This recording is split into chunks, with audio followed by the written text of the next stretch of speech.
mankind attempts to fabricate great works at once magnificent and impossible. From desert sands and mountains of stone, a pyramid. From flying buttresses alone, a moonlight light. A chapel ceiling screaming one man's ecstasy, one man's ecstasy. Miracles there more, China's endless wall, Stonehenge, the Parthenon, the Duomo, the aqueducts of Rome.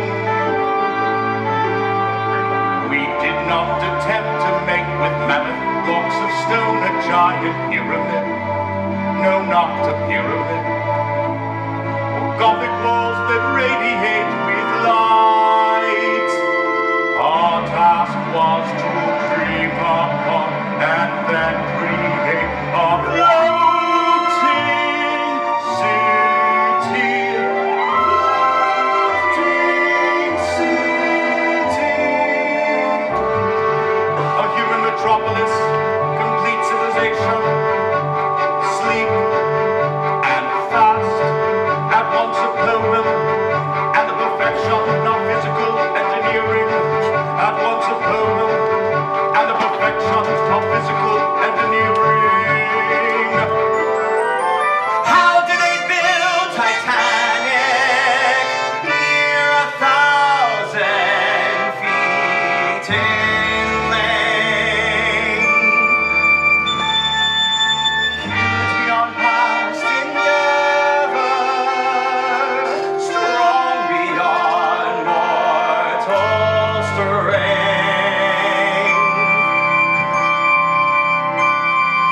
46,000 tons of steel, 11 stories high. She's a great house floating, quiet as a lullaby.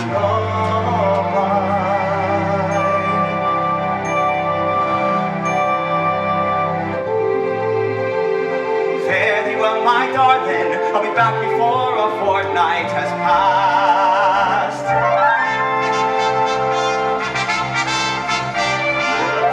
well, my darling, I'll be back before a fortnight has Fare thee well, my darling, I'll be back before a fortnight has passed. Mate, stoker off the Baltic Fleet, look out off the Majestic. Hello, Brian, wireless operator, Confront International, Radio Telegraphy and Marine Signal Communications Company Limited. There she is, towering high, broad and grand, ship of dreams, sailing day, morning bright, take your flight, ship of dreams.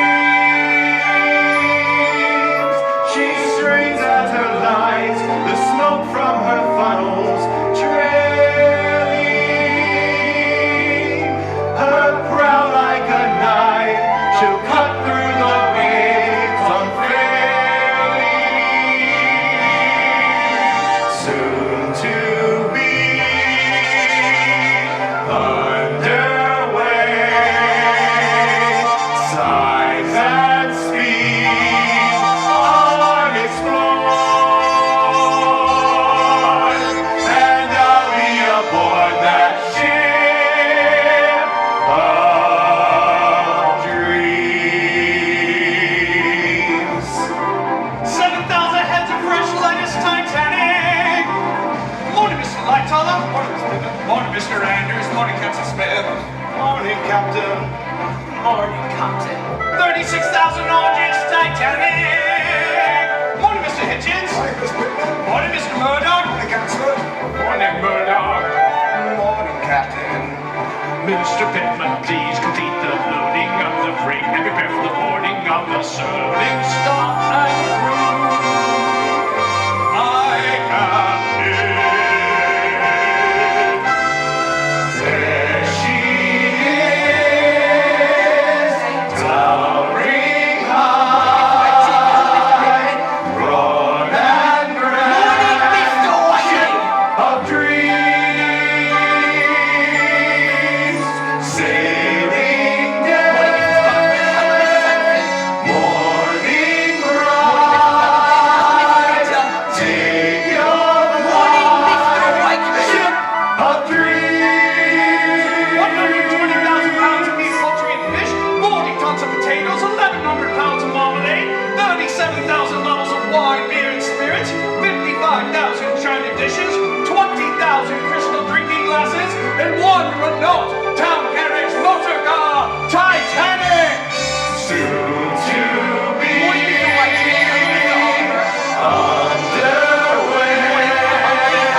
like this, Mr. Isfay. Never quite like this one, sir.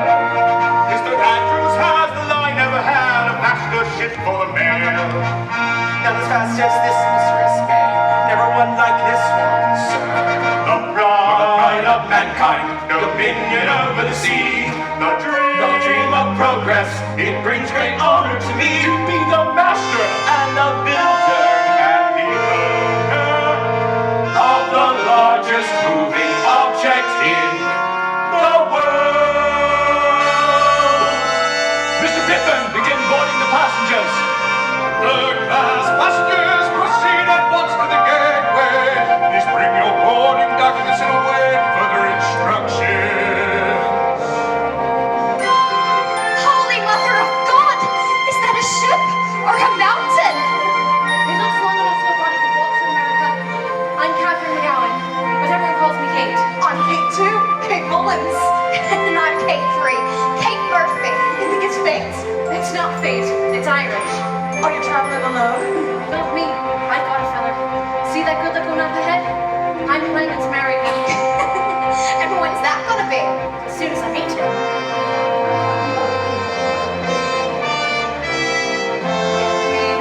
Call out my name. It's to America we aim to find a better life. We pray to make this trip that all our children's children know that this day long ago we dreamt of them and came aboard this ship for the maiden voyage, for the maiden voyage. Get us all aboard. Second-class passengers, proceed to Sydney and Enid. Please contact the ship's person to arrange dining assignments. No one counting the national press has quite done justice to this.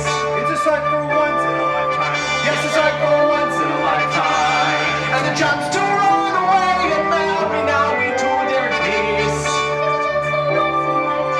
It's a chance for once in a lifetime.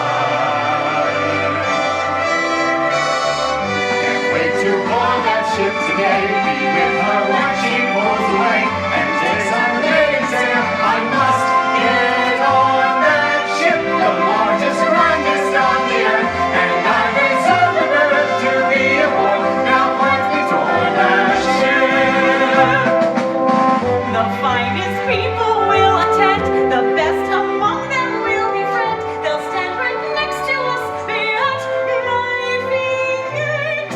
Great heads of state and millionaires who run the world's affairs will all be there. I must get on that ship for the maiden voyage, for the maiden voyage. Get us all aboard. First-class passengers occupying the deluxe suites on A and B decks are requested to board at this time. Alice, come back here. I want to see them, Edgar. Colonel John Jacob Astor and Mrs. Astor too, arriving now for the boat train direct from Waterloo Station. May proceed to the Parlor Suite, A62. Her name is Madeleine. She's John Jacob Astor's second wife. She's only 19 years old, and now she's married to a prominent man with over 150 million and 29 years her senior. They've only been married 7 months. She's already 7 months pregnant, and the scandal was such they ran away to Europe to avoid the publicity. Avoid the publicity. Mr. and Mrs. Isidore Strauss may proceed to Parlor Suite B55. Are they modest? You'd never think by looking at them that he and his brother own Macy's department store. Own Macy's department store. Outright! And he was close advisor to President Grover Cleveland, served their House Representatives 2 full terms. And that's his wife for 40 years named Ida. Sad, she hasn't been well. So the two of them have been wintering on the French Riviera. The French Riviera! Mr. Benjamin Guggenheim party will find his customary suite on A deck. And his wife by smelting gold, spends it like water. $4,500 for the Louis Couture suite, so he can live in luxurious sin with his latest mistress. And they call that justice. They call that justice. Mr. and Mrs. George Winder may proceed to Suite B51. He's the richest man in Philadelphia. Mr. and Mrs. John B. Thayer, Suite B58. Vice President of the Pennsylvania Railroad. Mrs. Charlotte Drake Cardozo,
Mr. Pittman. Gangways lowered, sir. Make fast the tugs. All tugs fast. Cast off all lines. Cast off the bow lines. Cast off the stern lines. Cast off the aft springs. Tow her up, Mr. Pittman.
Gangway! Gangway! My car broke down! Hold the ship! Hold the ship! Wait! Come back! You gotta come back! I told everyone I was crossing on the Titanic! What am I gonna tell them now? I'm gonna be the laughing stock of Poughkeepsie. Story of my entire life.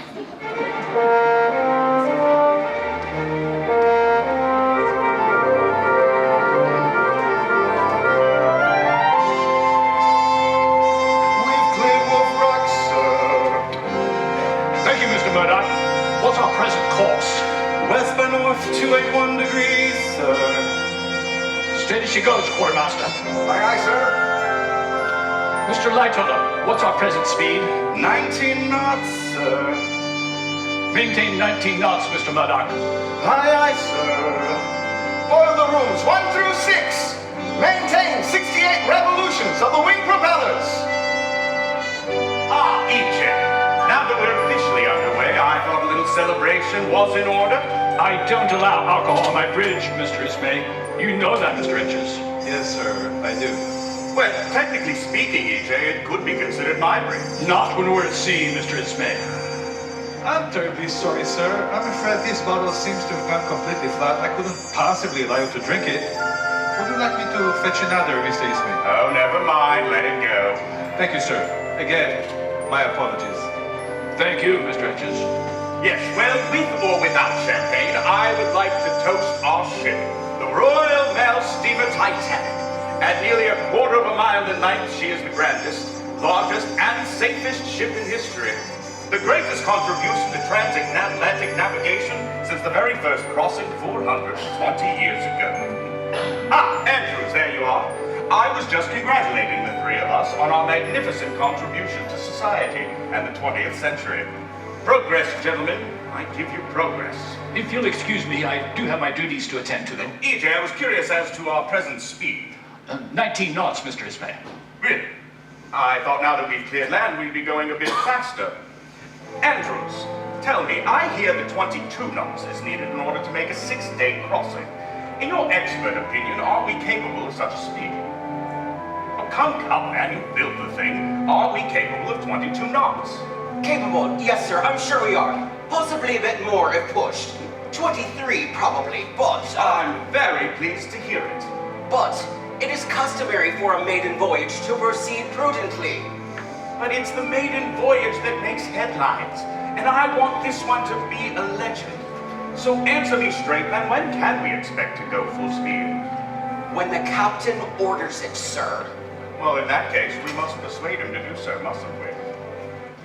Point of fact, sir, I was about to give the order when you walked in.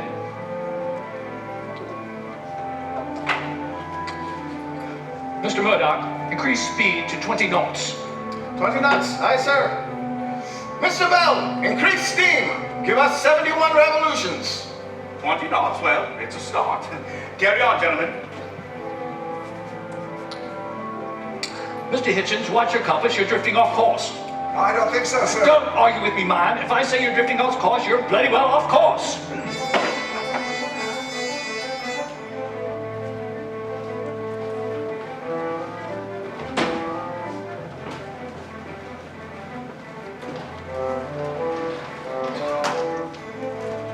Set your screws to 71, Mr. Barrett. 71? If you ask me, Mr. Bell, it's a mite too soon for 71. Captain's orders, Mr. Barrett. If you have no objections, that is. 'Tis ship, isn't it? 71 it shall be. But I'll speak plain, Mr. Bell. If it were my ship, I wouldn't recommend her speed be increased too quick. Do as it's told, Mr. Barrett. She's sparkling clean, this newborn ship, but one whole thing is clear. The orders they propose of all we execute down here. We'll watch from here as up above and catch a whiff of glory. This wonder ship may be brand new, but it's the same old story. Stoke the fire in the hold as the men draw back. Feed the heat in the hold as the men draw back. And the dust of the coal in the air is black, and a trickle of sweat runs down your back. And what are the boys from the Midlands doing here?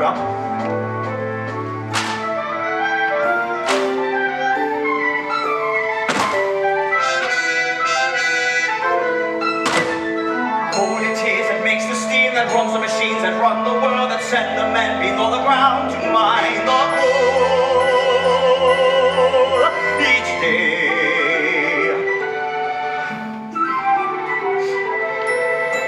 From Leicestershire and Nottingham, us lads who work down in the pit knew if you got above the ground, you'd save your soul.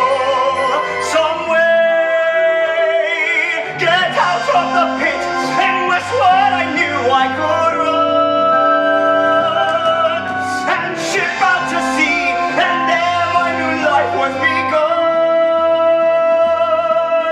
And the screws were turning at 71. It became my dream to go out to sea. Further out from the mines you couldn't be. But born to the coal, there's no place for you elsewhere. You traded life of taking gloom to shovel in a boiler room, but now you're 7 decks below a lady's dainty feet. And nothing has changed, there's nothing a miner can do. The pit and your mates turn into the hold and the crew. And the screws return at 72. Faster and faster we watch as we gain ever more. 73 and too soon is 74. For record speed I believe we strive. For the maiden trip that's too hard to drive. If you push your faster than 75, that is the truth, I swear.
with that dinky cabin they gave us with those two silly little bunk beds. We don't have to use the top one, Alice.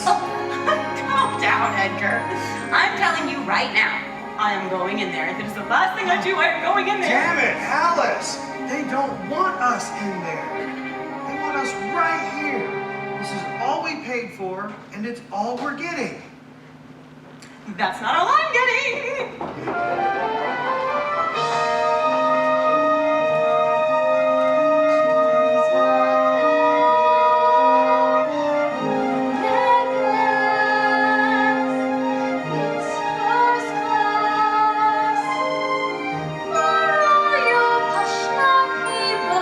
Rich people, you mean? Of course they're rich, darling. They're Americans. Oh, can't you just imagine what they're all jabbering on about? Things my father lives for. International baby, venture capital, cornering the market. You know, that sort of thing. How would I know that sort of thing, Caroline? My father never had a corner on the market. All he ever had was a market on the corner. I warned you, running away with me would be educational. Caroline, aren't you thrilled? Finally now, you'll see what second class looks like. Oh, Charles, I love it when you're sarcastic. It makes me feel like we're a real married couple. And why not? That's exactly what we would be if your snob of a father had permitted it. And that's exactly what we will be the minute we arrive in America. Well, considering our living arrangements, darling, everyone already thinks we're married. You know perfectly well we'd have separate cabins if I could have afforded them. Yes, but separate cabins mean separate beds, Charles. Yes, well, we had to make do with what we had, didn't we? You don't suppose we'll burn in hell for it, do you? Oh, stop worrying about it, darling. In America, it's not a sin at all. What is it? Saving money. Finally,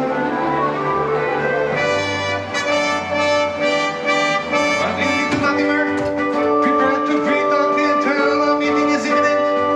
Our enemies are strong within a battle. It won't be a novelty. We must have seen them all before. Prepare for the usual. You should be aware. We saw them on the Baltic and the Oceanic, Olympic and Majestic, and today the same. There's nothing changed. Mr. Astor, taxis don't cry. Mrs. Truss, like the grass, the sauce on the side, and the wide earth love. Kidney pop! Bring it hot. If it's not, they'll be fit to be tied. They're accustomed to the best of all the money buys. The Waterfield Enterprise has given this privilege to the rich. When they're idle, they're entitled to the luxury which we provide. That forever the source of our pride, which is why we always bear. We have a special form of care for every happy millionaire. By now they all arrive. We're sailing upon a great ship that ever sailed the seas. A Helen, a Keel, a Pervious, the stronger by degrees. Magnificent crystal chandeliers, pervading all the floors. The ceiling is circled in and undercore the rolling doors.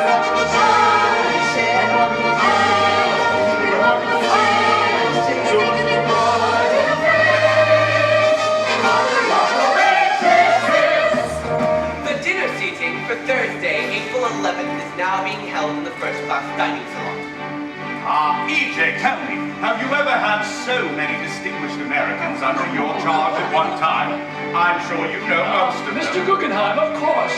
You become quite a frequent on a transatlantic cruise. Yes, as a matter of fact, this is my 34th crossing.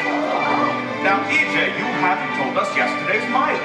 484, Mr. Ismay.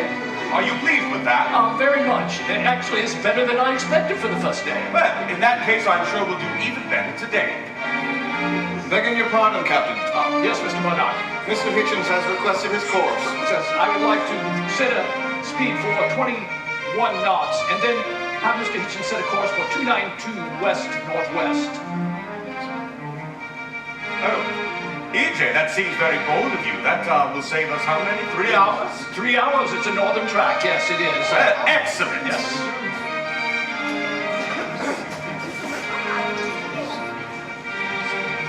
Oh. Enjoy it.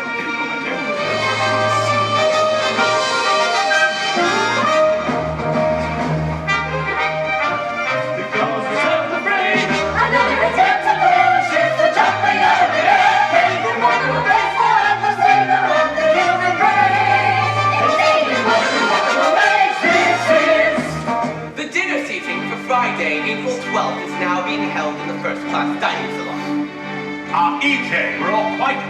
know yesterday's mileage? 519, Mr. Ismay. Ah, much better. Captain, Yes, who the devil are you? Harold Bride, second wireless operator with Marconi International Radio Telegraphy and Marine Signal Communications Company Limited. What is it, Bride? Message, sir, from the Furnace liner Rappahannock, 4 days out of Halifax. She reports an iceberg. I can read, Mr. Bride. Thank you. I mean, aye, sir. Oh. I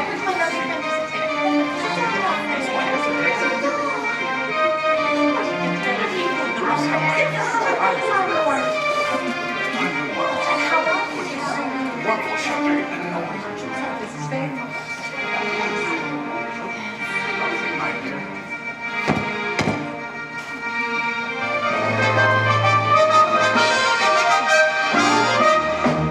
Keep the captain's table pristine.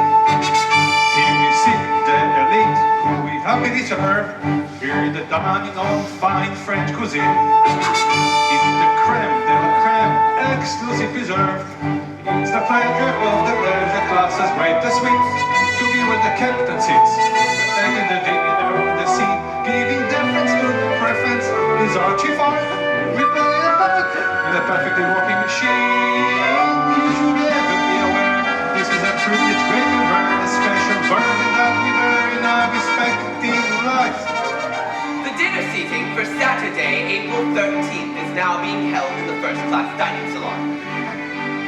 Mrs. Astor, I understand this is your first trip to Europe. But not her last, Mrs. Winder. Most certainly not her last. And how did you fall in Paris, Mrs. Astor? Oh, thank goodness I didn't have to. Jake knew right where it was. Excuse me, Captain. Yes, Mr. Murdoch. Do you have any instructions concerning our present speed? Let's maintain 21 knots, Mr. Murdoch. Yes, sir. 21. Come, EJ. I promised these gentlemen that we would arrive in New York by Tuesday at nightfall. At this rate, we may never make it. It's far too early to say, Mr. Ismay. Please forgive me. Continue your meal. Oh, must you leave us, Captain? Oh, yes, Mrs. Thayer, my duties on the bridge, though not nearly as pleasant as sitting here with your attractive ladies, require my attention. Excuse me. Remarkable U.S. dealers, lifting shares at 5 4. Monopoly makes the industry far better than before. Attending the coronation of King George the Fifth was grand. And afterwards off to Monaco for frolic in the sand. Remarkable times, remarkable times, remarkable times. So much to surprise and amaze. What a remarkable time, what a remarkable world, what a remarkable day.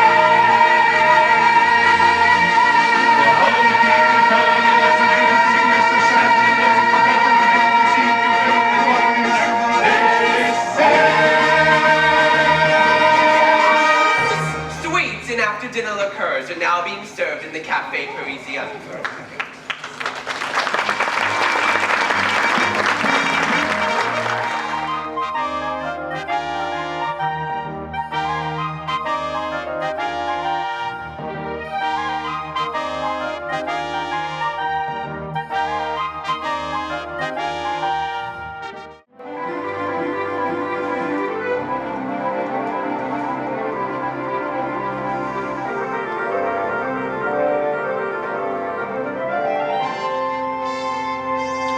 What's our present position, Mr. Murdoch? Latitude 4235 north, longitude 4550 west, Captain. What's the sea temperature, Mr. Lightoller? Last check down 5 degrees 34 Fahrenheit, sir. Another communication, Captain. It's an ice warning from the Masaba. I'm sorry, it's from the Caronian. They sighted a large berg at 4150 north, but 4952 west. Plot it with our other positions we've received. It's directly on our new course, sir. Not to worry.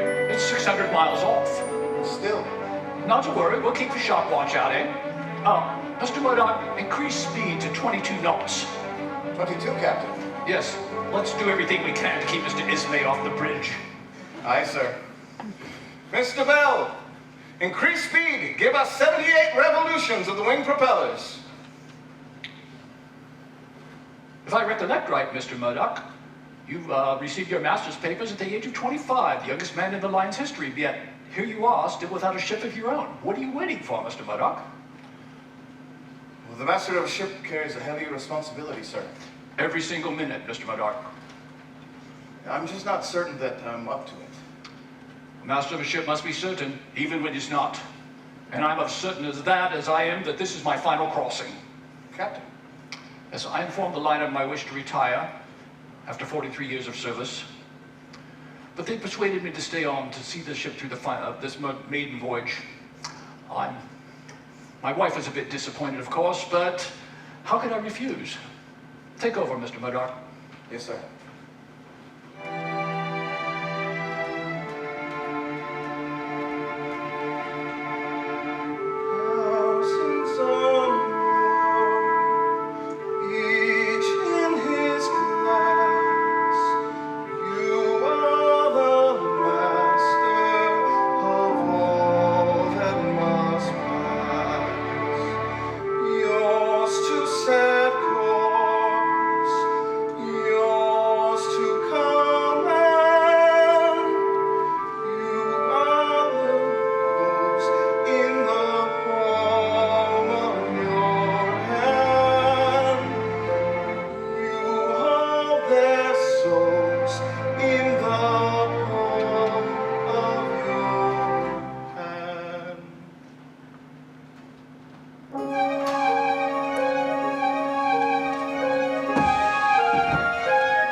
Third-class passengers are reminded not to take food below to your cabins.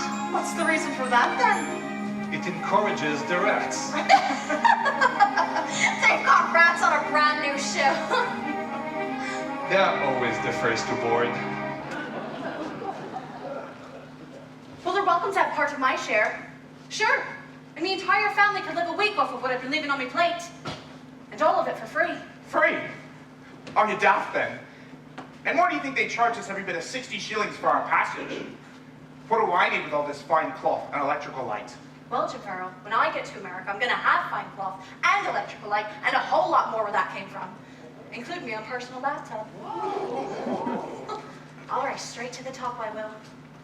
Just like cream, I will be a proper person. People will look up to me. What a girl, that girl McGowan, Katie Violet Monterey. I aspire to heights of glory in the new world that can be.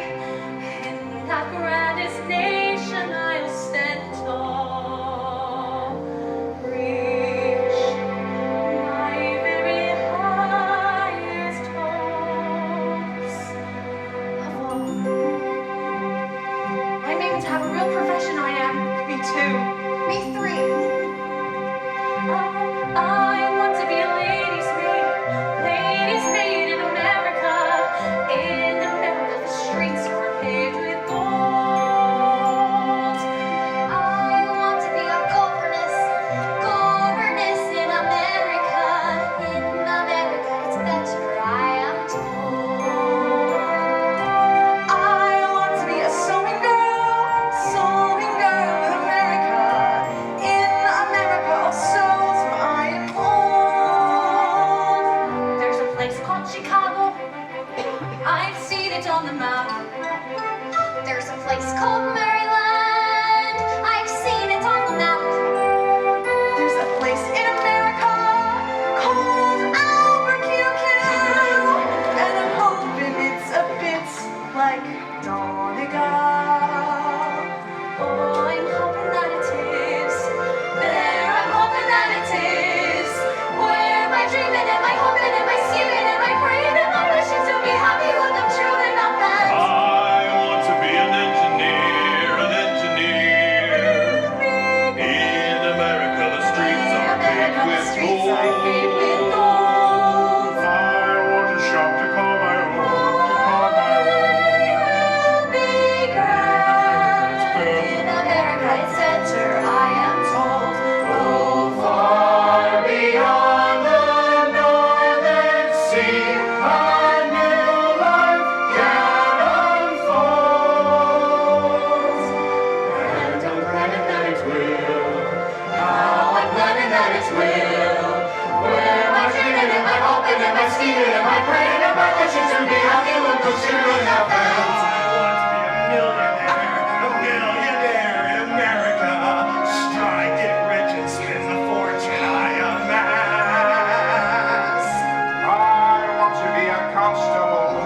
constable in America.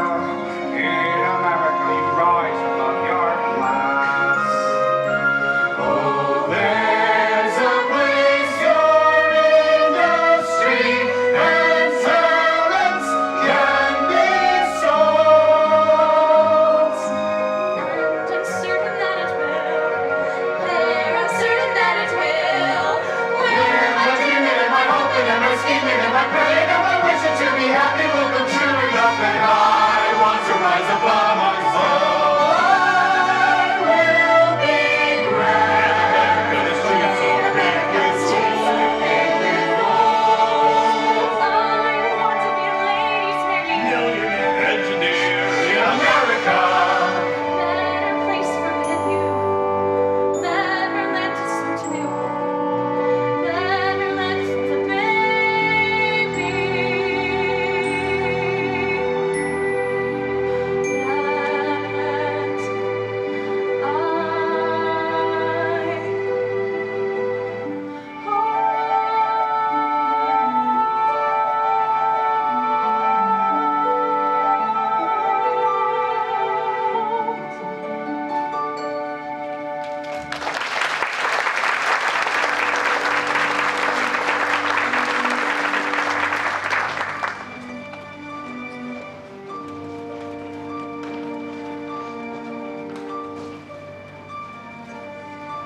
It's turning bloody cold, Mr. Lightoak. Aye, feels more like February than April.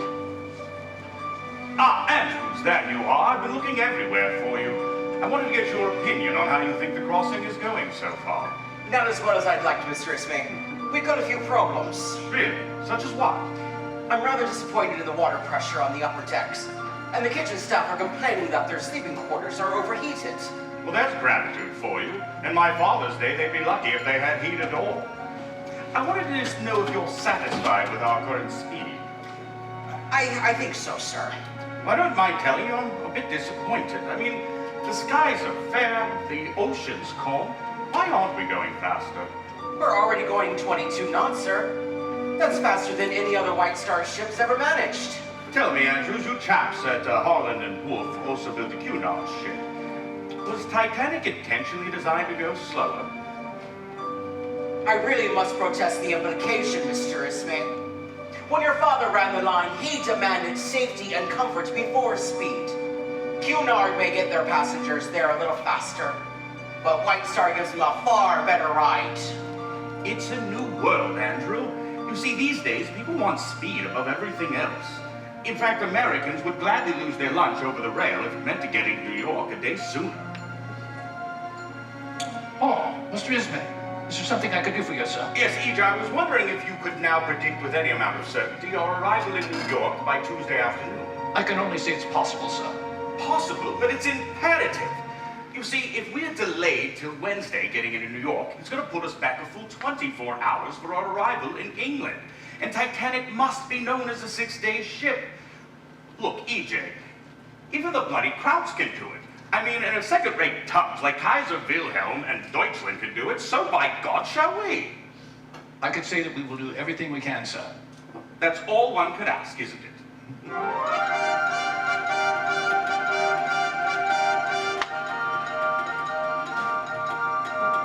Excuse me. Excuse me. Who's that? Barrett? Barrett! Oh, the stoker. I remember.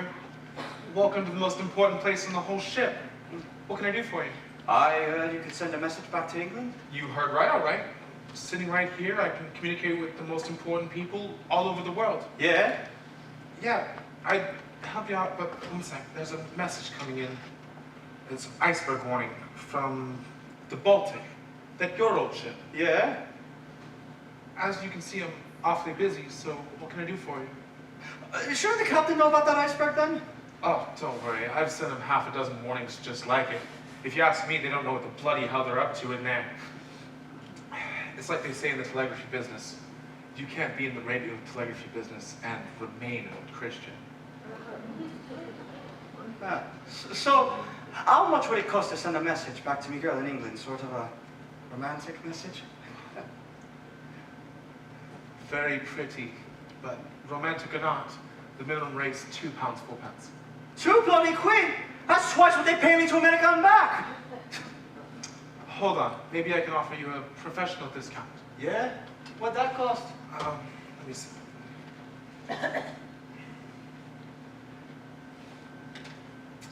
Nothing. You'll never know the difference. It's not very much. You must be a romantic sort of person yourself, huh? Oh, no, not me. Romance and telegraphy don't mix, see. How can I communicate with only one person when I have the whole world to talk to? I'll need her name and address. Darlene Watkins, Bilstow, Nottinghamshire. What's that you're doing? It's Darlene Watkins, Nottinghamshire. What's the rest? I don't know. It's got to be just right. Darlene's sort of, funny, you see. She said if I wouldn't take her seriously, she knew somebody who would. And I'm not due back yet for another 2 weeks, so I might as well just come straight out with it. I'll be coming back to you, darling. Back to your dark eyes and hair. Marry me when I return, darling. And until that day, my love, take care. Be thee well. May the Lord who watches all watch over thee.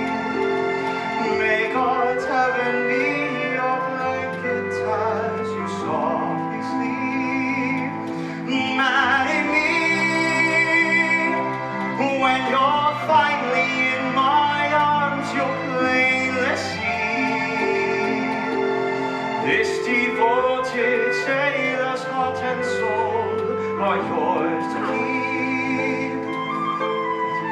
Yours to keep. Every day from G-M-O-M, good morning, old man, to G-N-O-M, good night, old man. My telegraph sends its messages to ships at sea, sending out its dint-dee-da-dint-da, dint-dee-da-dint-da, dint-dee-da-dint-da.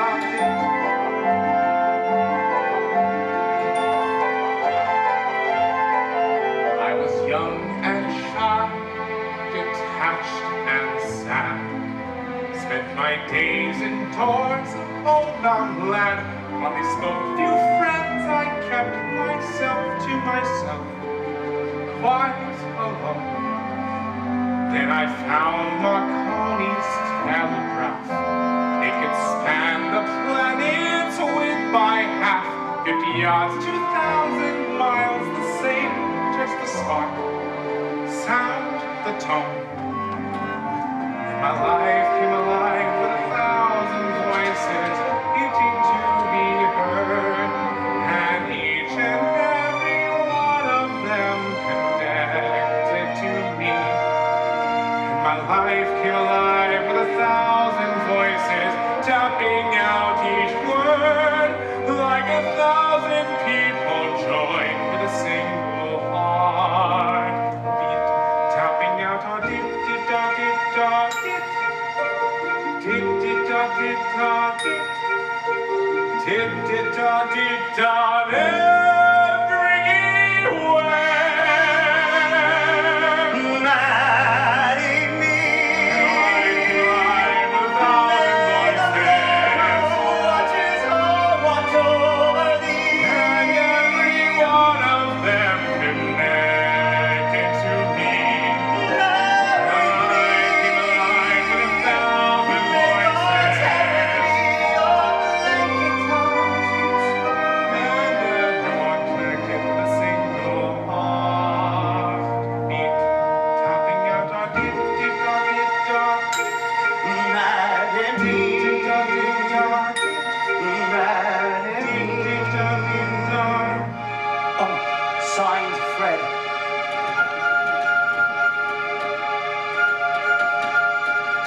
and gentlemen, following today's service, our bandmaster, Mr. Wallace Hartley, will be performing out of doors for your entertainment. Now let's turn to hymn number 27, God Lift Me Up.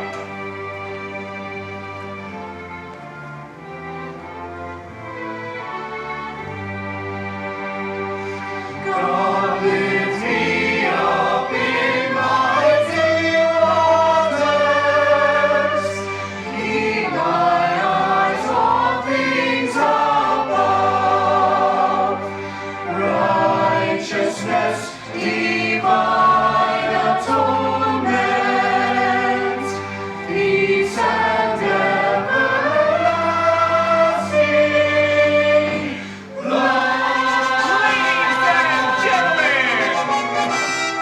Everyone up and out, follow the band and shout, isn't it a lovely day? Yes! Watching all the ladies preach and fashion on display. Young Mr. Hartley is playing what's Hartley in a rhythm that can never lag. It's a musical theme, we're bound to begin for the band is right. And now, my friends, so good to see you once more. How long since we first met? Has it been 3 days or 4? It seems like so much longer than a little weekend jag. On a ship by ourselves on boys doing the latest track. I love the cool of the breeze, feel the rhythm of the song in your knees, harmonizing along at your ease like a feather in the air. Is that a hint of a chill? When you dance down the nose, it's a thrill. You can hardly hear healthier still. Take a partner if you dare. Everyone is dancing with emotion, and as tears cross the mighty ocean, into the rhythm of the ladies' play. Come on and dance with me, please. There's a song in your knees, riding along at your ease, like a feather in the air. Is that a hint of a chill? When you're dancing out of doors, it's a thrill. You can hardly get happier still. Take a partner if you dare.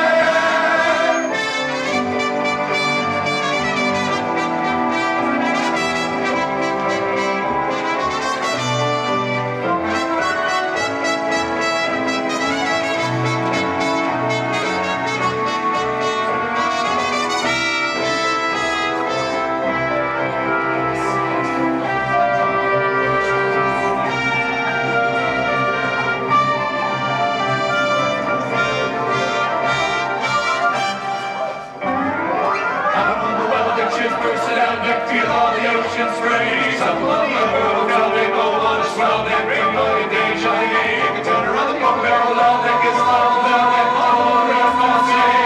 There's ragtime setting, there's ragtime setting, will take you away. Everyone up and out, nobody brag about that you got experience time. Swimming with the ocean beside you, playing for a time. We got a fella who's better on shallow than any other ship can brag. Stick a girl on the hand.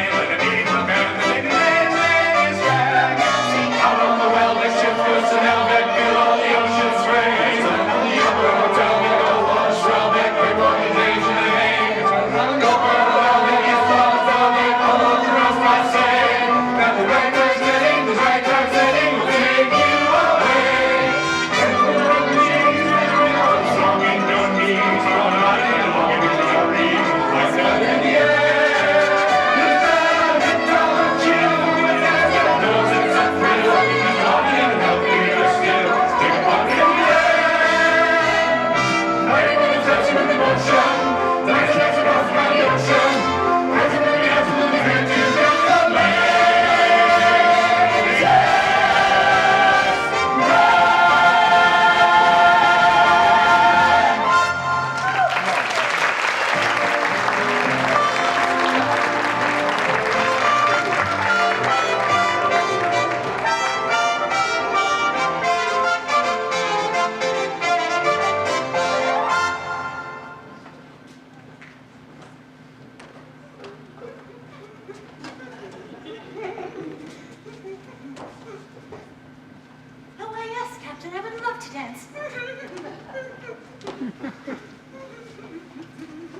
Alice!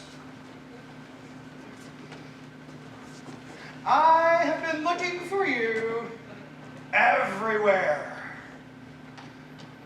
What have you been up to? Afternoon dancing. Afternoon dancing. It's what they call the thé dansant. Well, back home, that's what we call a crock. Oh, shit. Language, Edgar.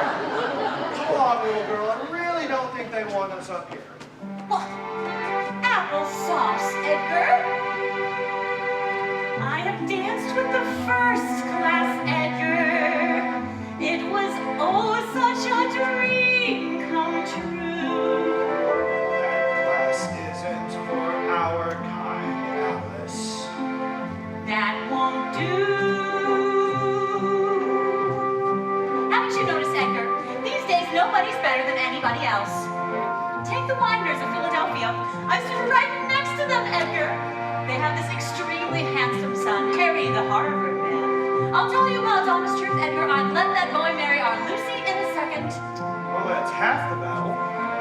You can make fun all you want, but I want more out of life than Indianapolis, Indiana. That's why I arranged this trip, to show you the world. I don't want to see the world, Edgar.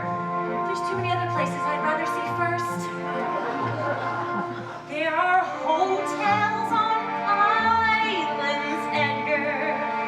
Great resorts near a sandy beach. That's a world that's beyond our income and our reach. That's because you've always been satisfied with only one dinky little hardware store instead of branching out. How do you think those millionaires got all their millions? Why don't you calm down, Alice, and be thankful for what we have? We will never be like them. Please don't tell me never. I'll want this forever. There's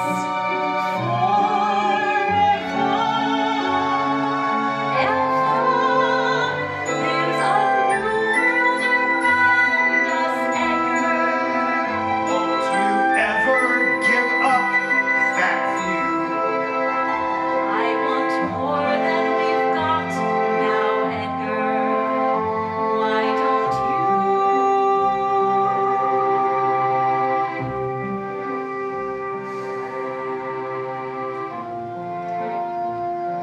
I don't know.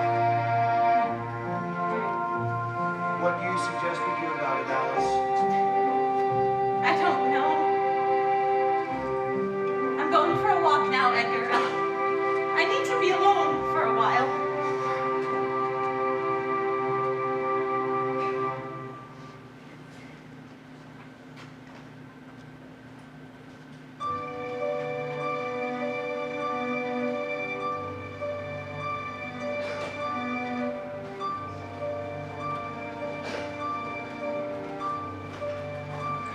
Three bells, Mr. Murdoch.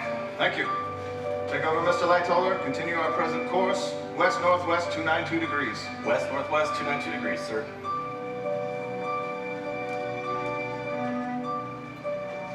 Mr. Murdoch, what's our present speed? 22 knots, sir. Have there been any mechanical difficulties since reaching that speed? No, sir, none at all. Let's increase speed to 23 knots. Captain, we're getting more ice reports, sir. The Masada reports a large berg off 42 degrees north. 2 degrees north. Oh, that 42, that's in agreement with all the other reports except that we've received. You got the one from the French liner La Touraine, 41 degrees. Now that puts it a great deal closer, doesn't it? How do you explain the difference? It must have been an error in transmission, sir. Oh, the radio, I'll never accept that damn thing.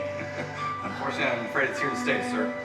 Soon we'll be taking orders from some little building on shore. It's a brand new world out there, Captain. Thank God I won't be around to see it. 23 knots, Mr. Murdoch.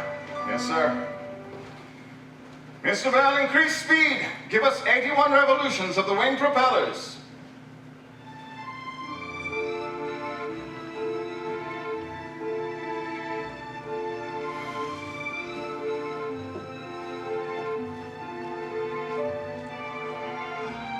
I'm still waiting, Mr. Strauss. Waiting? Waiting for what? The reason you sent our son Jesse a radio message. Well, he and his cousin, Nathan, they want to make our Macy's the biggest retail store in the whole world. They want to give away catalogs like the Sears and the Roebuck. It's crazy, totally crazy. So, what did you tell him? I told him, go ahead. There's a whole new world out there, Mrs. Strauss. I don't pretend to understand it. Good evening, sir. Henry Etches, first class steerage. Good evening. Edgar Bean, second class passenger. Bean. I know that name. You probably ran into my wife. She likes dancing with millionaires. Oh yes, quite so. My condolences, sir.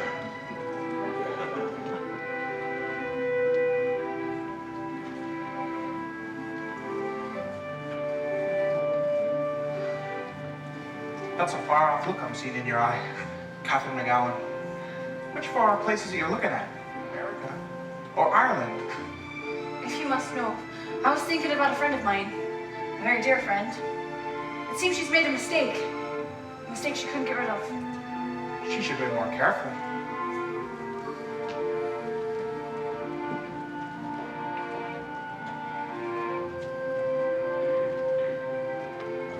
So, what are you going to do the rest of your life? Who knows? Maybe run for Congress again.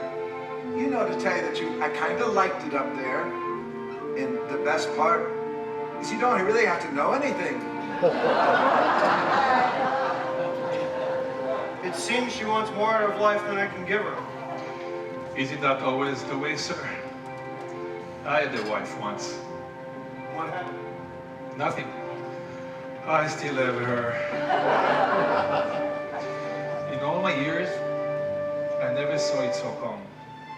Is it my imagination? Or are we going faster than ever before? So, Jim, if my friend were here instead of me, what would you tell her? Well, I'd say, what would I call her then? We're all named Kate, you know that. Well, I'd say, do you know who the father is? What a sad question. What do you take me for? And he refused to go with her. Decent work being hard to find, he probably don't want to leave his job. Or his wife. So, Jim, could a decent fella learn how to love a woman who's already got a bit of family?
Every time I go out, it's an adventure getting back.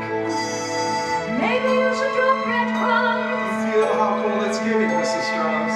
All in the past couple of hours. Do you want me to get your big store? What? And maybe never see you again?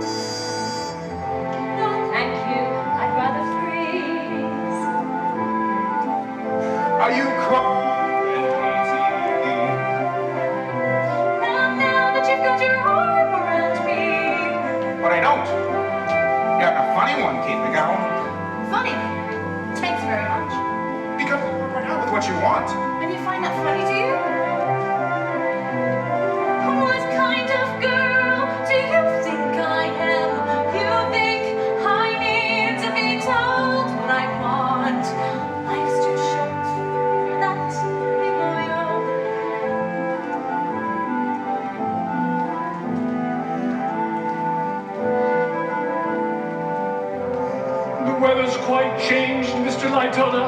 Yes, sir. It's turned very cold. Only 1 point above freezing. Ocean's temperature's down to 31 degrees, Captain. Have the carpenter check the fresh water supply, and have the engine room keep a watch on the steam winches. Aye, aye, sir. There isn't much wind, is there? No, sir. It appears to be a flat calm. And we go sailing, sailing, ever westward on the sea. We go sailing, sailing, ever on the wing.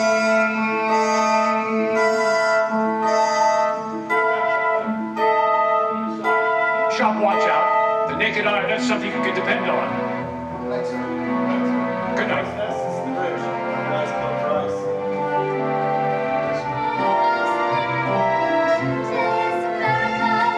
What's the first thing you want you to get there, darling? Have to marry me, of course. A plot to the Sportsters, an important New York newspaper. I'm sure they could use a journalist with my experience. Yes, but you don't know anything about American sports, do you, darling? It's not that difficult, really. See, their football is similar enough to our rugger. Although for some reason, their chaps need to wear a great deal of padding. Well, they sound like an evidently sensible race. Let us both hope so. That's why We're going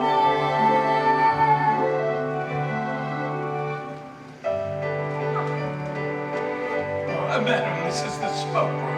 So I see. Oh, you should know that ladies are never allowed in the first-class smoke room. Oh, don't look so shocked. It's a new world out there. The world out where? With new melodies. Have you heard the new melody around the boat? Autumn.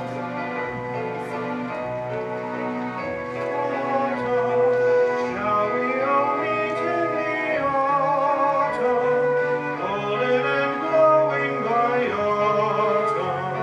Shall we still be best of friends, best of friends? Oh, let me introduce myself. Oh, I know who you are, madam. Mrs. Charlotte Cardoza, recently widowed with a considerably generous inheritance. And I know who you are, Sir Mr. Guggenheim.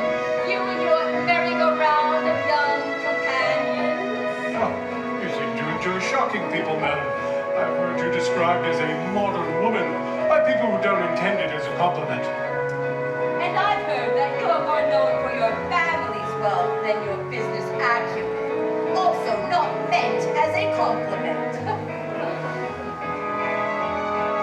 Let breezes blow and turn cold as we continue growing old. This autumn, love newly found may yet last. But what do you say? May I please join you? I play a mean hand of auction bridge. Where is your sense of occasion, madam, having so recently lost your husband? Yes. But not at cards.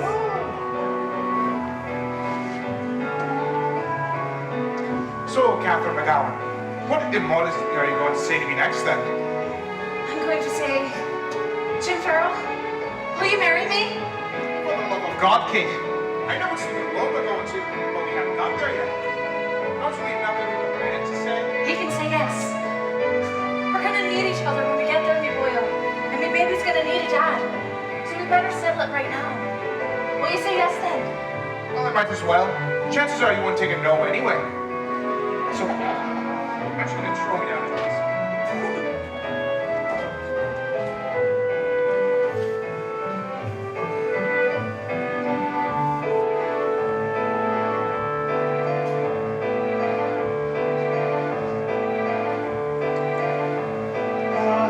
Ahead we plow into the darkening night.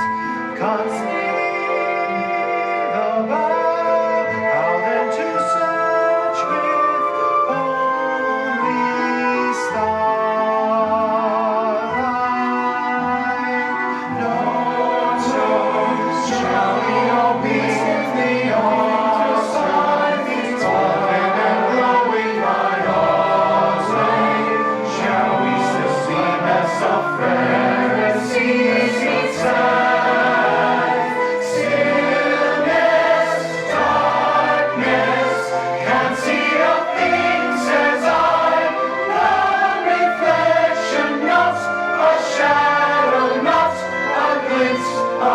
just meets the eye.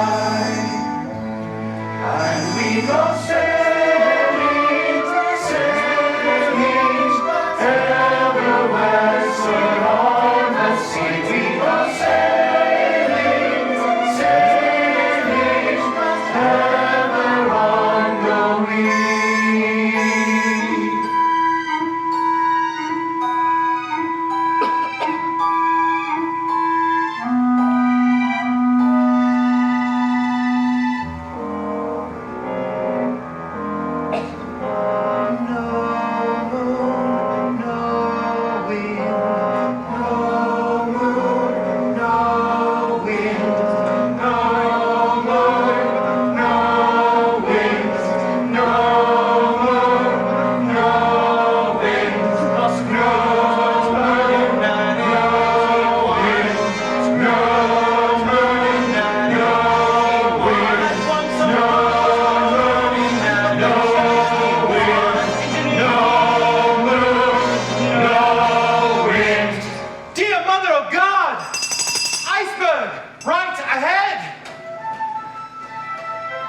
Quartermaster. Helm, full to starboard.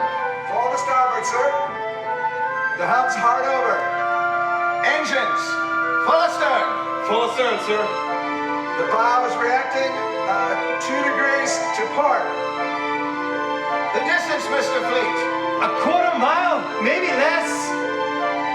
9 degrees, 10, 11. It's over a 4 point, sir. Turn. Jesus, look at the size of that thing. It's like the rock of bloody Gibraltar.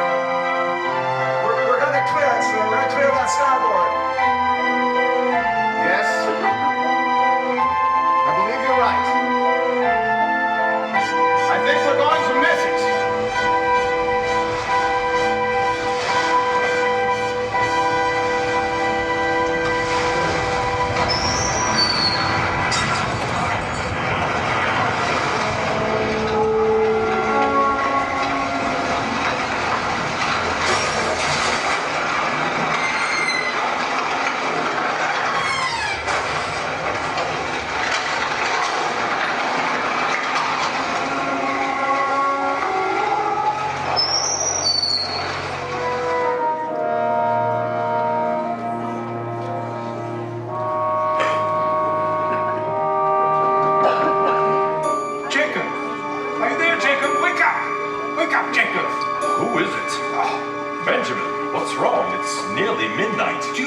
Jacob?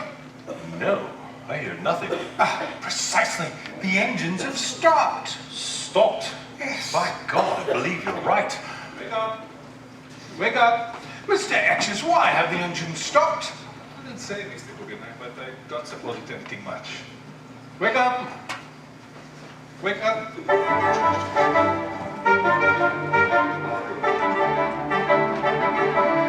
Wake up, wake up, wake up, wake up, wake up.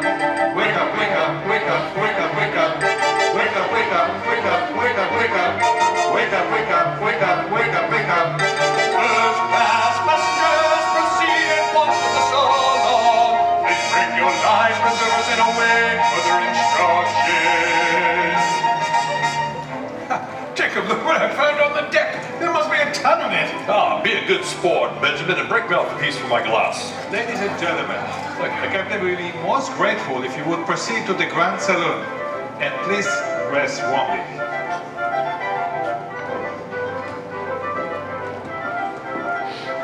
We're graced below the waterline on the starboard side.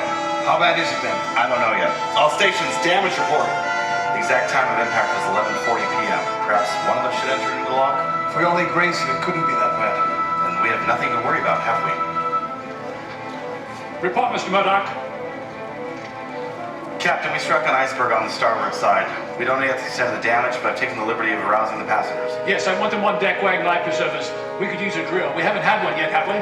No, sir. Also, we've taken on water in boilers 4, 5, and 6. In 6, it's already up to their knees. Close all the watertight doors, sir, and Mr. Lightoller, and activate the pumps, and then rouse the carpenter and have him sound the ship. It's all done, sir. Position, Mr. Murdoch. Mr. Murdoch, position. Captain, we're at latitude 41 degrees, 44 minutes north, longitude 50 degrees, 24 minutes west, sir. Tell the radio room, for God's sake, Mr. Murdoch, let go of the helm. You're dead in the water. Sorry, sir. Second class passengers, proceed to the first class salon. Please bring your life preservers and await further instructions. Steward, why have we stopped? I understand the paint's got a little scratch on the ship and the captain doesn't want to move on until she's fixed up good as new. I think I'll just stay in my cabin and finish my book. I'm afraid you're going to have to go straight to the first class Grand Saloon straight away, captain's orders. Come on, Alice. Here's your chance to mingle with the swells. Please, you must get your life preservers right away. There's no time to lose. Well, I can't go up there looking like this. I have to fix my face. The ship will be fixed long before that, Alice. EJ, why have we stopped? I need an explanation. We've struck an iceberg, Mr. Ismay. That was pretty damn careless, wasn't it? Well, we're checking for damages now. Damage? What damage? Well, we're taking on water in the boiler rooms. We've closed the emergency doors, so I'm pretty certain everything is under control. I'm sure you'll have us underway as soon as possible. Oh, yes, so Mr. Andrews is making a complete inspection of the ship. If you want, be patient. As soon as the report is finished, you'll have it in your hands, sir. In the meantime, I see no reason to alarm the passengers. Third class passengers, fore and abaft at the well deck. Please bring your life preservers and await further instructions. What is it? What's going on? We heard this terrible scraping noise and then we just stopped. What are we supposed to do then? I'm going upstairs and have a look. You'll stay down there like you're told. Yes, Mr. Andrews. There's a series of small gashes below the waterline stretching 300 feet along her starboard side. There's water in the forepeak, and the numbers 1, 2, and 3 holds in the mailroom and 3 of her boilers. And all 6 of her 16 compartments have been breached. That's all right. You assured us that those compartments were watertight. She was designed to stay afloat if any 3 compartments were flooded. Maybe 4, but certainly not 6. Andrews, what are you saying, man? Titanic is sinking, Mr. Ismay. Nonsense. God himself couldn't sink this ship. How long has she got, Mr. Andrews? An hour and a half, 2 at the most.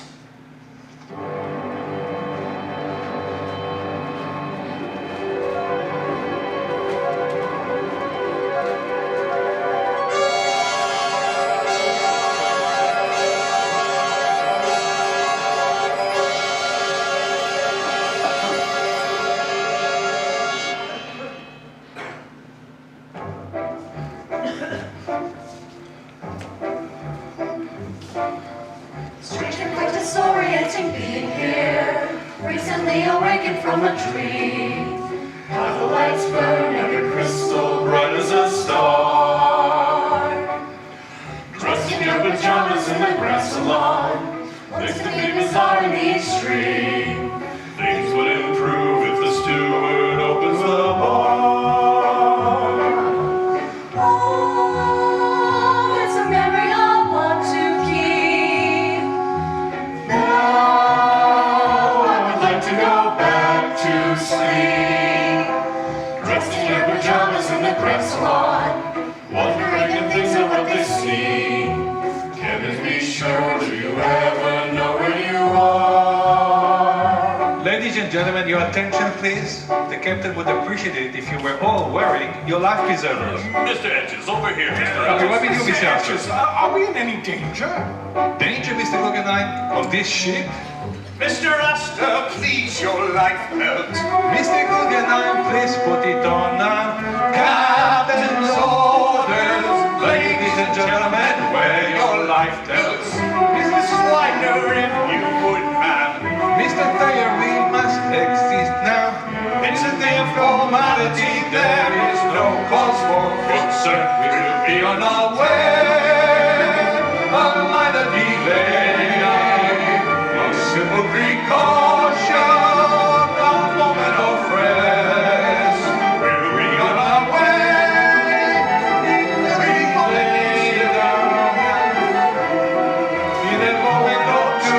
riding and traveling west. Now see here, Mr. Etches, I demand to know exactly what is going on. The latest word, sir, seems to be she damaged one of her wing propeller and we could be delayed for the entire day, sir. I don't like the way this sounds. Not a bit, not a bit, not a little bit. We spent £1,800. Not a bit, not a bit, not a little bit. This is not the sort of a voyage we paid for. I demand to know what the ship is delayed for right now. How could this ever have come to pass? Christ, look who's here is the second class. What did I tell you, Edgar? Everybody who's anybody! You're the only one here I don't recognize, dear. Everything is gorgeous in the Grand Salon, stunningly appointed for the queen. Thousands of bucks gets a trip to locks without bar. Mr. Master, the case of a lifetime. It's not what she's putting on now. It's a very old melody that every song. We will be on our way.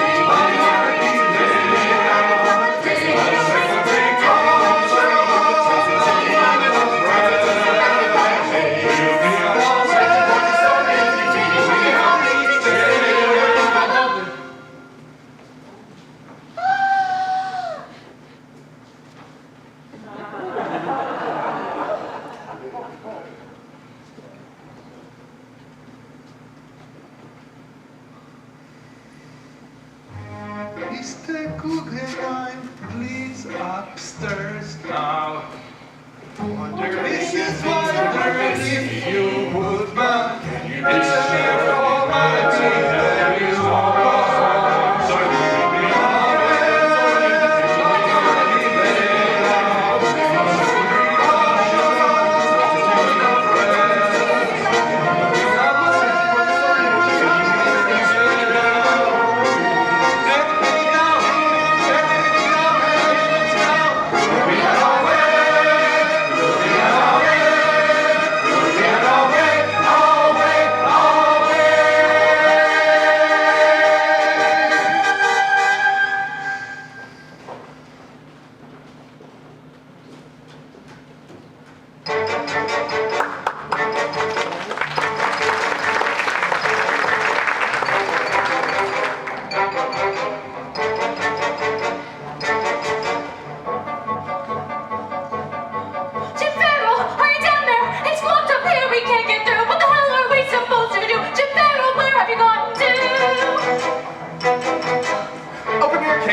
There's water running on. She coming underneath the more. It's 250 with the men's dormitory. The boat's sinking. What are we supposed to do then? Drown with all the mother rats? Don't be daft. There's lifeboats. I've seen them. I've seen them in a snapshot. Me two gates, me three feet. How the hell do we get up there? How the hell do we get through that gate? How long are we supposed to wait? Who the hell is looking out for us? What are you people doing here? Don't you know the ship's halfway on her way down? Who are you then? Frederick Pettit Stoker. Look, we're goners if we don't get up to the lifeboats. What do you think we're trying to do, man? We've got to get up to the lifeboats. There's got to be another way. Other way? I never see no other way. I know one. I snuck up to the radio room yesterday, and I didn't get caught neither. Oh, how could such a terrible thing happen to such a marvelous ship? Some marvelous ship. Hurry up! Before we all drown! You watch. We're gonna end up having to swim to America. We are headed for the boat deck. Don't gobble, Edgar. I'm listening to we're on the same lifeboat as the actors. I'm afraid. Oh, don't worry about it, sweetheart. This ship could hit 100 icebergs and it wouldn't even notice. I have never been in an open boat in my entire life. My psychic in Vienna told me to stay away from the water. Oh, Charles, promise me that we'll stay together no matter what. I promise, darling.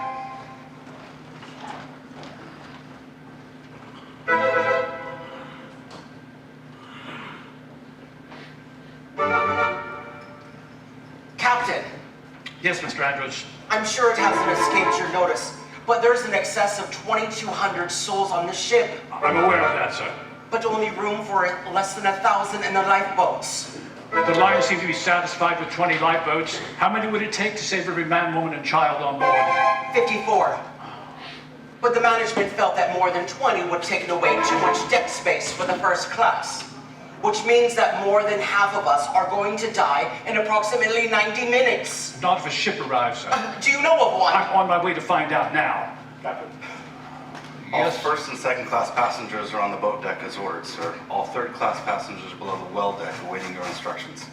Captain, I don't think the crew or the passengers comprehend the predicament they're in. You've got to tell them, of course. Tell them what, sir? That more than 1,200 of them are already dead? I think not. There'd be mass chaos and panic. They'd kill each other trying to survive. Captain, awaiting your instructions. Oh. I want you on deck, helping load the lifeboat, sir. But sir, the third class passengers, they're still below. That's not your concern. Yes, sir. Captain, are you taking it upon yourself to decide who lives and who dies? Well, I remind you that you are the captain.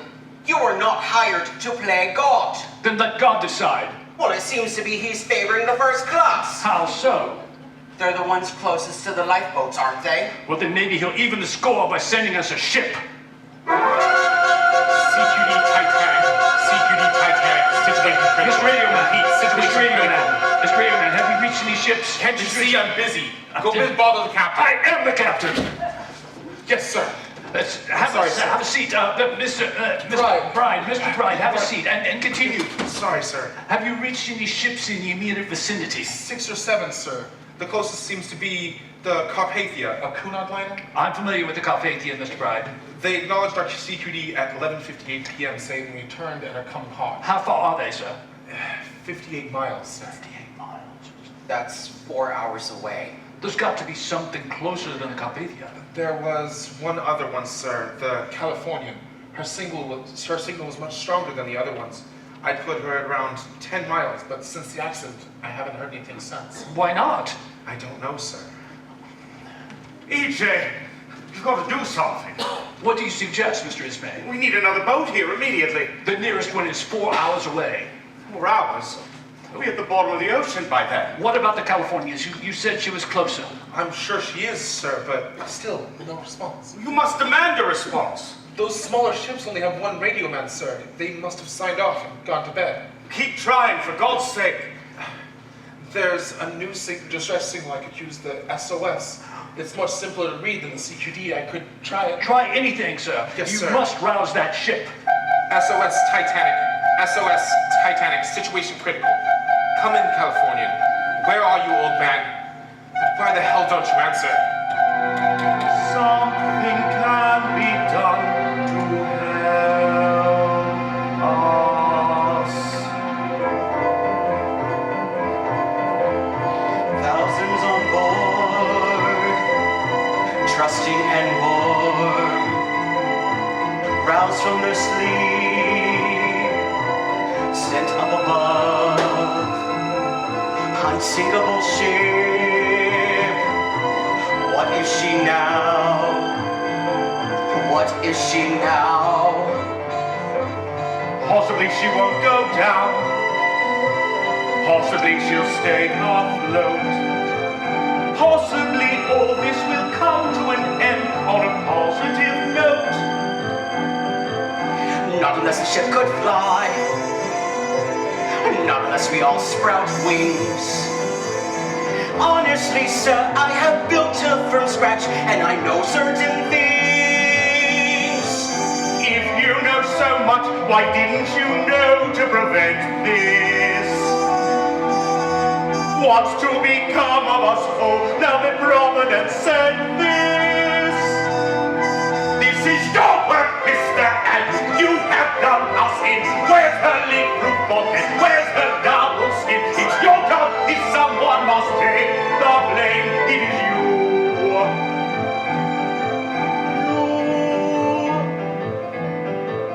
Thousands of folk held in our care, living their lives, dreaming their dreams, dreaming their dreams. Possibly a ship will come. Possibly we'll all be it's a listen, they're hemorrhaging fast. It's her hole that's been staked. Why couldn't you design it right? Who never heard of steel that rips? Ismay, I'm just in the business of building. It's God who sinks ships. There stands the captain who sailed us straight into disaster. Oh, now it's the captain's fault, pray, who urged him to go faster. Well, thank you, Mr. Ismay, for your contribution. Now please pray for some miraculous solution. Your timing is perfect. Now help us, please, if you can. Who asked for speed and to break every record? Who had to keep all the millionaires happy? How dare you, Smith? I will not stand here indicted. Who ignored warnings of icebergs when sighted? Who so refused to extend up the bulkhead? You said to give the first class bigger stateroom. And who undermined the position of captain? And who took a course too far north for the season? And who insisted we land ever sooner? And who said who I don't have your largest and Who did it? Who did it? Who did it? Who did it? Who did it?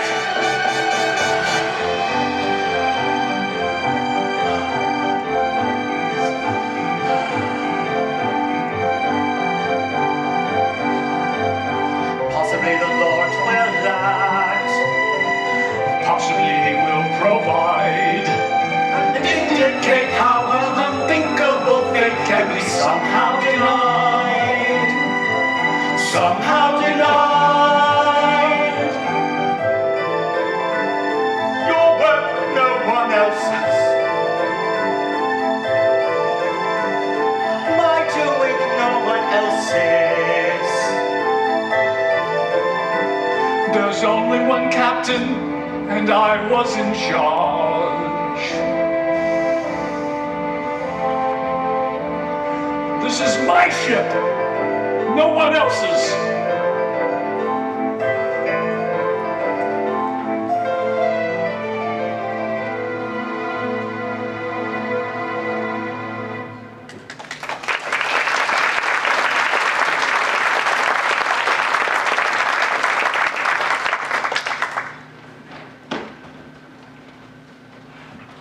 Women and children shall commence boarding the lifeboats. Men will please stand back.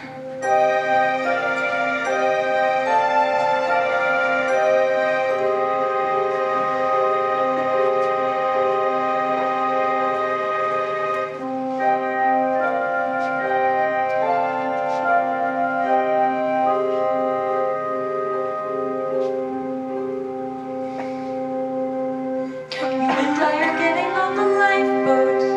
Father will be staying here a while.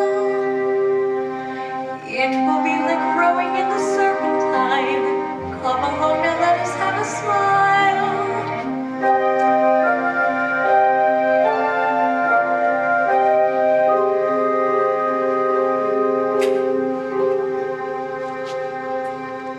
Go along with Mother to the lifeboat. John. Don't even say it, I'll be fine. I'll collect you all tomorrow morning. You and these beloved girls of mine. Let us step this way into the lifeboat. Mr. Strauss, by all means, take a place. No, I will not go before the younger man. But I must go now. What about you? I tell you, get into the lifeboat, please. I refuse. Refuse? How can you, after 40 years, you can't refuse? I'm so Isidore, but after 40 years, how can I leave you now? You must survive. For what? To live without you? Absolutely not. There you go. I go. Must see in peace that this Hurry now, you must get in the lifeboat. This is a fantasy, it must be over now. Must be in peace that this way, there is no time to delay. It must be lowered down. There's going to be a place on that boat. Take it, for God's sake. I'm not going without you, Jim. I don't want to be able to perform a ride. You're going to be a ladies' maid. Ladies' maid of America.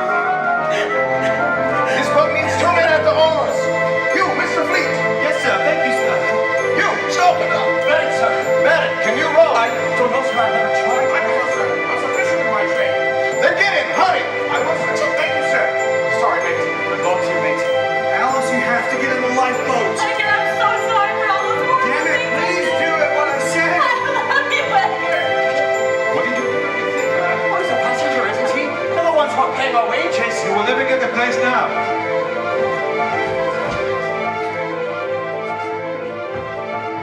Be thee well, may the Lord of the Royals may God have mercy on Tiger's eyes. Be thee well, when your final is my heart goes weightless.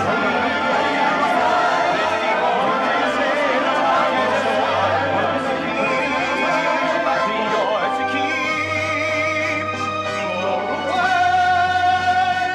Hurry now, there isn't any time. We'll meet tomorrow. We will find a path and reach tomorrow. As this day of wrath, we'll meet together once again.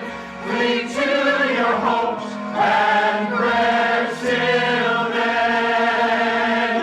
I'll hold thee closely as I say goodbye, and keep your image in my memory's eye, and all this love of ours will soar. Come dawn or danger, we'll meet tomorrow and have each other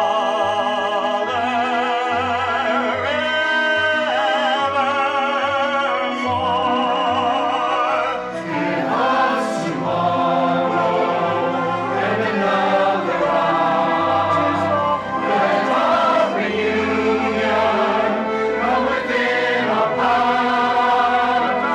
It was my chance to make us start, that we may live for as we part.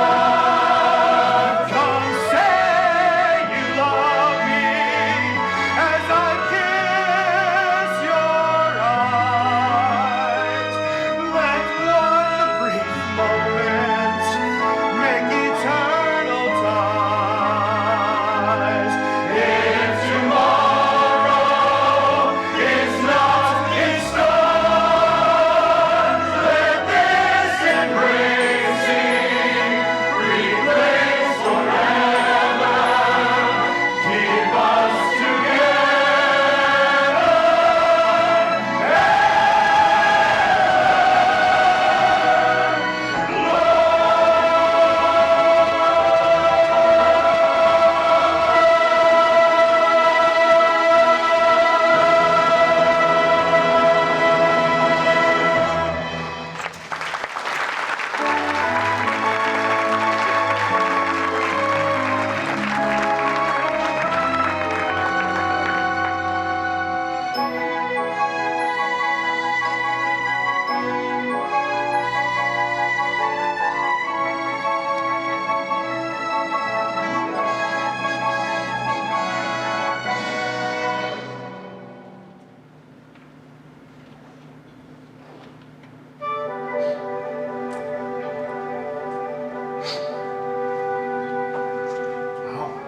All the boats have gone, it seems. I can still see my wife. I told him I'd go get them in the morning. It was the only thing he could do. Astor's wife actually believed him. She's only 19. Death rarely occurs to the young. If it is anything else for that matter. Kind of a pity, actually. It was a very good crossing up to this point. So many agreeable people.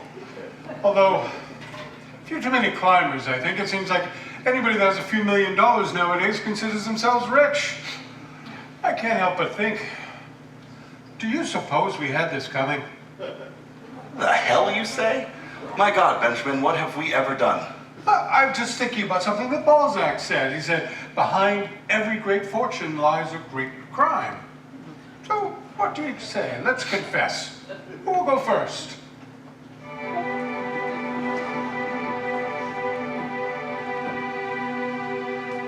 That water looks colder than a polar bear's keister. It won't be long till we're in it up to ours. Get your bean. Hardware. Hey, that was your wife you were saying goodbye to, then? Almost. We're going to get married when we got to New York. I wish to be married when I return to England. Looks like we're both going to wind up bachelors. Could be worse, sir. Really? How? At least we're not making any widows, are we? Good point. What do you gentlemen say to a good stiff drink?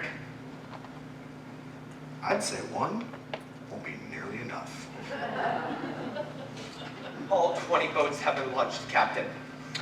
You have quite a sunny disposition, boy. How old are you? 15, sir. I was a cabin boy when I was 15. What did they call you? Edward, sir. Me too.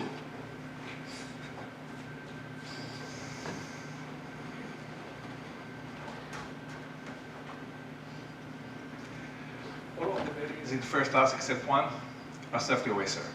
Thank you, Mr. Etches. I'm afraid most of the gentlemen we know are still on board. There's no hope, I suppose. I see. Who could have imagined it, sir? Everyone said she was unsinkable. Mr. Ismay used to say that the Titanic was her own lifeboat. She didn't need any. That must have been before he took the last little one to save his own skin. Mr. Ismay always wanted a legend, so now, by God, he's got one. Captain, I want you to know that I take full responsibility. I was in charge at the time of... If I had rammed the thing head on, we'd stayed in the bow, perhaps lost a few people, but the ship would have survived. I'm sure that you did everything that you thought was right at the moment, sir. You expected more of me, sir. You had every right to, but your expectations were misplaced.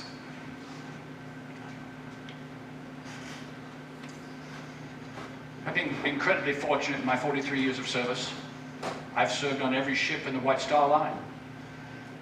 And in that time, I've never once been near, seen, or part of a shipwreck or anything such thing until now.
Are you cold, Mama?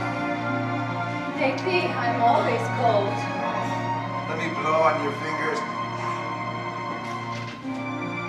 Oh, save your breath. For what? Mr. Strauss. Oh, Mr. Etches. Mrs. Strauss.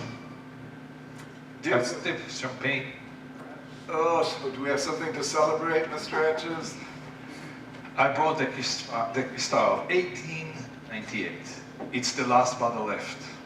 My goodness, it would be a shame to open it. Under the circumstances, Mom, it would be a shame not to. Will you have a glass with us, Mr. Etches? Later, perhaps, sir. I still have my regular people to attend. May I say, it has been a great pleasure over the years serving you both.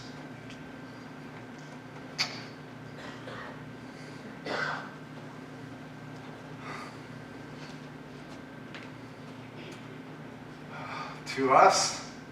Who else?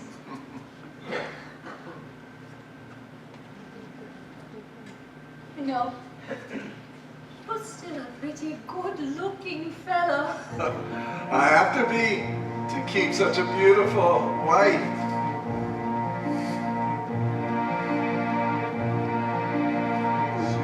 The way you move me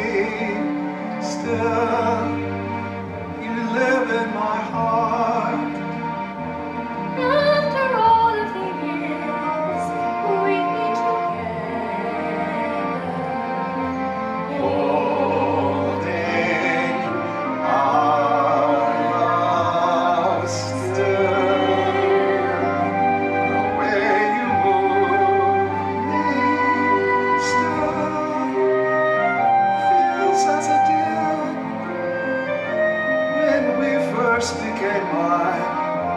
Whispered the words, I will. I loved you then, and I love you still. One else could pay forever know my The true companion of my soul.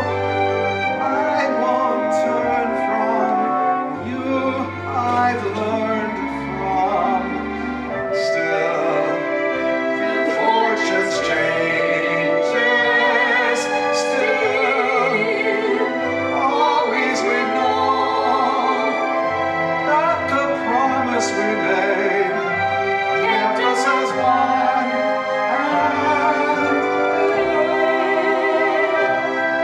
I loved you then, and I love you.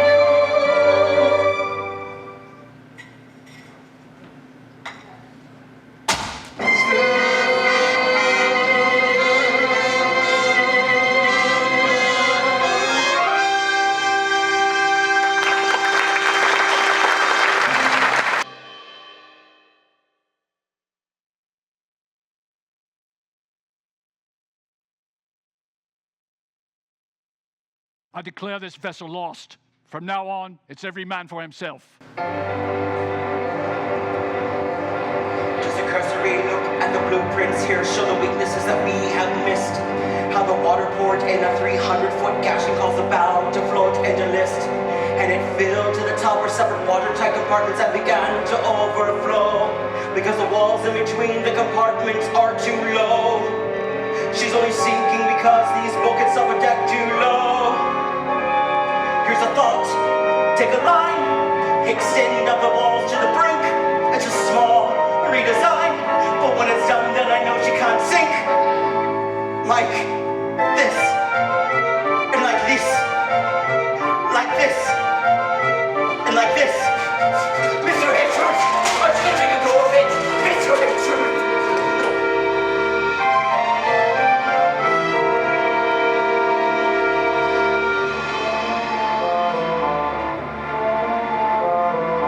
The ship will start to plunge beneath the surface. The water lapping at our feet. Down sinks the bow, uprises the stern to the sky. The panicked people in retreat. 1,000 strong will climb up toward the deck. They'll cling there desperately like bees to a hive. They'll hold fast, doomed to the last, lost and abandoned and all still alive.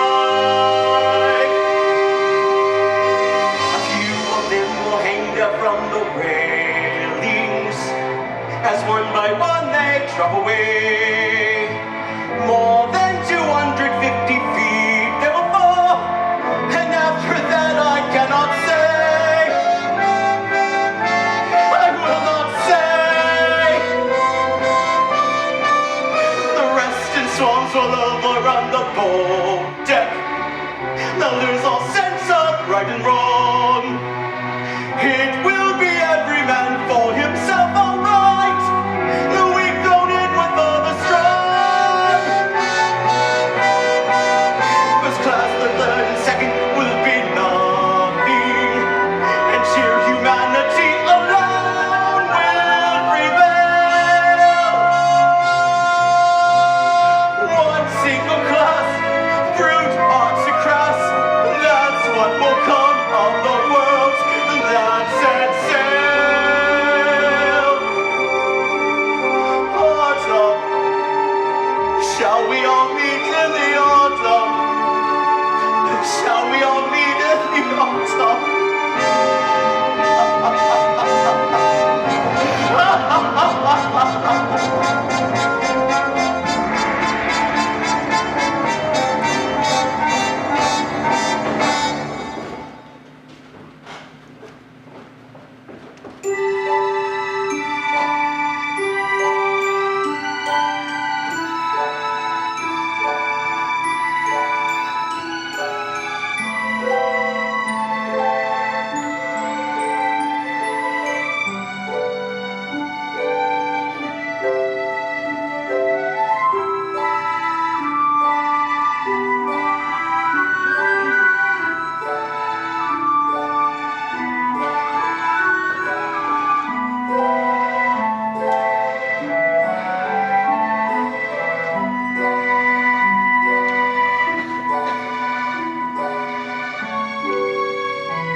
the ship was there, and then she was gone.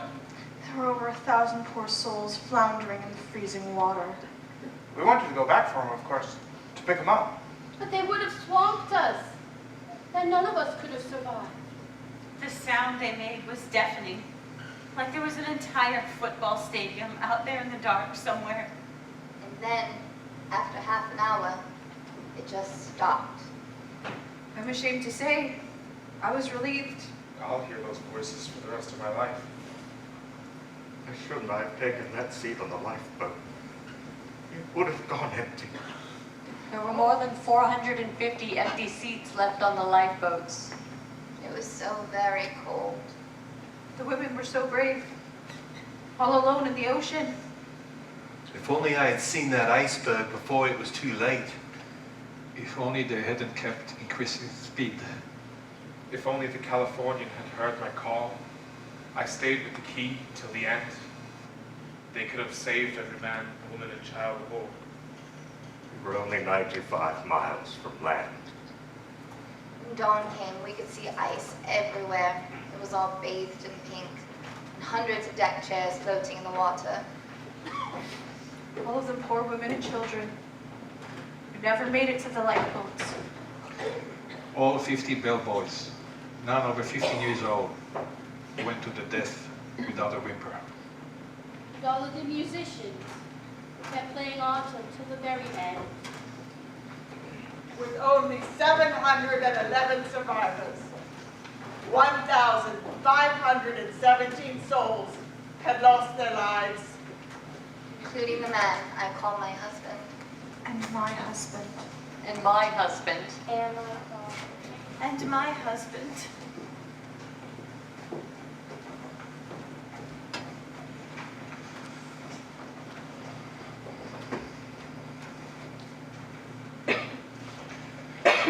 In a matter of only a few minutes, the largest moving object on Earth had totally disappeared.